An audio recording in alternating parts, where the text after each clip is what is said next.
Hi everyone. How to fall in love with your voice. This is a beautiful and can be a bit of a raw place to explore. And I think what I have to say about it, you might not expect. This comes from many years of working with students, clients, and of course my own vocal journey. And there's a trap that we can easily fall into with our voice. In fact, to be honest, we're conditioned to it. But if we can get past it, it opens up an entire world of vocal freedom and exploration and possibility. What is the trap? We can make the sound of our voice or people's reaction to it mean something about us, especially something about our worthiness as a person. And that is just not what the voice is. The voice is a vibrational musical instrument.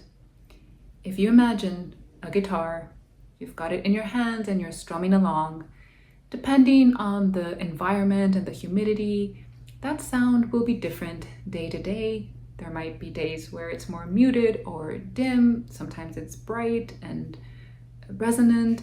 You would need to take care of the wood, make sure that those conditions are okay. You might need to tighten the strings. So yes, the feedback from the sound gives you very relevant information about how to enhance the harmony of your instrument and where you need to tune and retune and adjust, because musical instruments are alive and responding to their environment, just like us. We are musical instruments too. None of that ever would make the guitar wrong, shameful, something that it needs to be embarrassed about, of its own sound. That's a little absurd. So I would take that same perspective and bring it to our instrument. The reason it can be more challenging for us with our voice is because there's such a level of subconscious information that is in the voice, right? We gather a whole realm of unseen things when we voice, and then we make it audible. So it leaves us feeling a little exposed.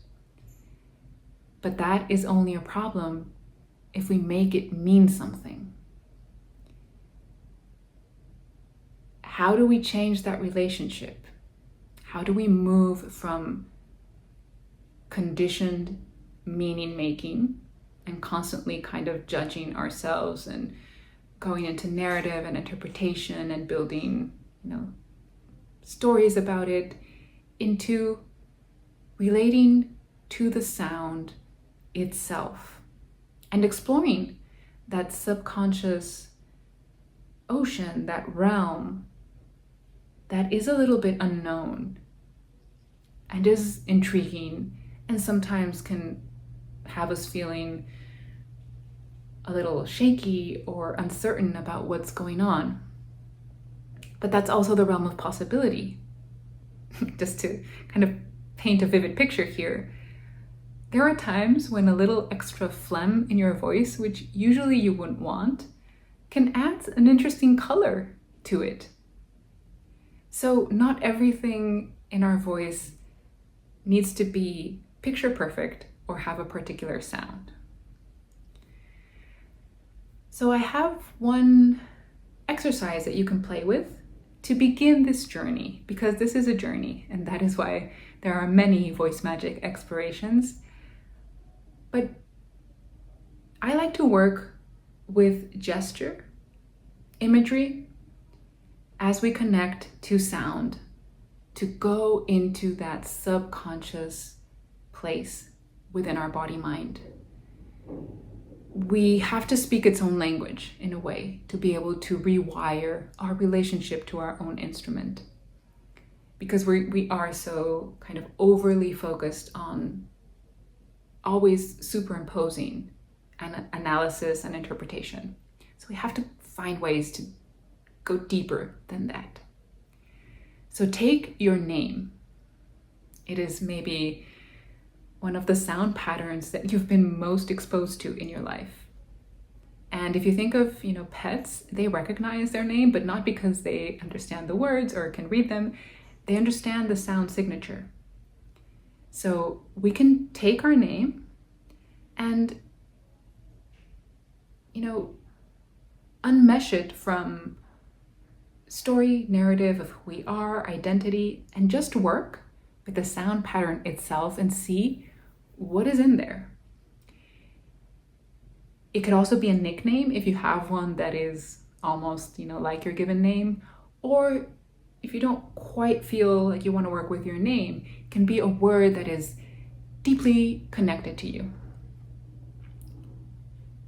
How would we do this? You go and dive into the sounds. So Ana Cristina, which is my name, I would first feel into the shapes of it. Ana, Cri, there's something vertical, right, about that E, Cristina.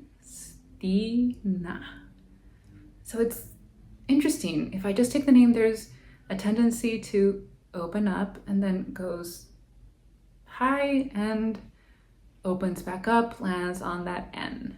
Then I would add my voice to it, right? Ana Cristina. I could go with my last name too. Ooh, that's interesting. That tongue, that L sound, Len. Okay, so now I have this little world that I created just for my name.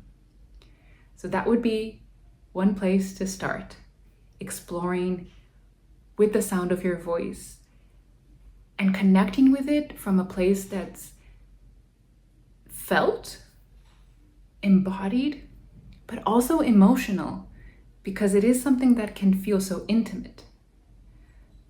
So if you have, different words that call to you, you can start to do this with different words, or even like a small poem that is, something precious for you, and you would like to connect to it beyond the language that is just being presented there, which can be already quite multi-layered, but at the sound level. So that is one really powerful way to fall in love with your voice beyond any meaning making or interpretation, just what your beautiful instrument can do.